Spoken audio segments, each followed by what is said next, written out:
Hey everybody, this is our lesson on the intro to cells. And by the end of this lesson, you should be able to compare prokaryotic and eukaryotic cells in terms of their general structure, like the plasma membrane, genetic material, things like that, and the degree of complexity. So we're going to look at those a little bit today as we look at cells and then go into those later on throughout the unit as well. So first, make sure to remember that cells are the smallest units of life. They are what make up our larger systems, tissue, organs, organ systems.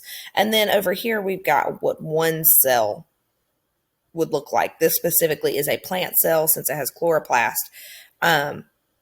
But there are a lot of similarities between plant and animal cells. So first, let's talk about cell theory. So cell theory has a couple parts to it. And the first one is that all living things are composed of one or more cells. So you have single cell and multi-cell organisms. Cells are the basic units of life because they do determine the structure and function of certain parts of the system, the organism. And they are produced only from existing cells. So they come from genetic material that's already present in the body. There are certain characteristics that all cells share, and the first is that they have a cell membrane or a plasma membrane, which is what you see over here in this little GIF. This would be our plasma membrane. We're going to go into the organelles in the next lesson and the following, so you'll be able to see more information about these as we go along. They also have cytoplasm, which is a jelly-like substance within the cell. Ribosomes, these actually will make proteins based on genetic material within the cell. They can reproduce themselves, and we'll learn about cell reproduction later on in the semester. They have genetic material, and how that genetic material looks depends on what type of cell you're looking at. And now let's go a little bit into cell structure, but not so much because we will cover organelles in the next lesson. So these are the parts of the cells, the ones that have specific jobs. So, like I'm a teacher. We have admin at the school. We have counselors at the school. We have custodians at the school. We all have specific jobs. There are parts of your cell that do the same thing. They have specific jobs that they are in charge of to make that cell sustainable. And we have membrane-bound organelles, which means that there are separate compartments that isolate materials. So certain areas within the cell will have certain organelles or materials because otherwise they can't carry out specialized functions. So they have to be present in certain spots.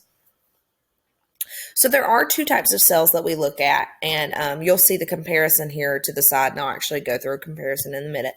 But they are prokaryotic and eukaryotic cells.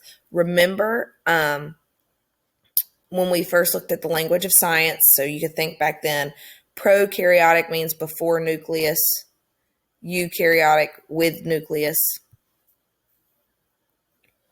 Okay, and the difference between these two cell types are what cell organisms are present, and the big one is that there is a nucleus. So a nucleus is in eukaryotic, not in prokaryotic. There are different cell organelles that are present. Eukaryotic does tend to have more specialized function. And like I said, the nucleus. So there is a control center, and this is where the DNA is stored.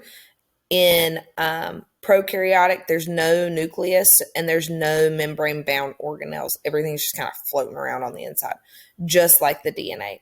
So remember that DNA is genetic information, and they're round plasmids in the prokaryotic cells. So you can see that if you watch this GIF all the way through. So they both have a cell membrane, they both have cytoplasm, they both have DNA, they both have ribosomes, but there are no membrane-bound organelles in the prokaryotic. So pro rhymes with no membrane-bound organelles. And here's just a quick chart to kind of look at so that you can see the comparison. If you want to pause and write any of this down, you can. Here, let me see if I can shrink my window so you can see what all that says. And now let's talk about why cells are so small. So there is a surface area to volume ratio when looking at cells. So as they get larger, its volume increases at a faster rate than its surface area. So it gets, rounder, fatter, because it fills up with more stuff. Um, but that membrane cannot expand but so far without busting. Okay. And then we have transport within the cell that kind of helps keep these cells, it can help keep them in a homeostatic condition. So in larger cells, it takes more time for information to get from one side to the other, or wherever it needs to get in the cell, from inside to outside of the cell as well.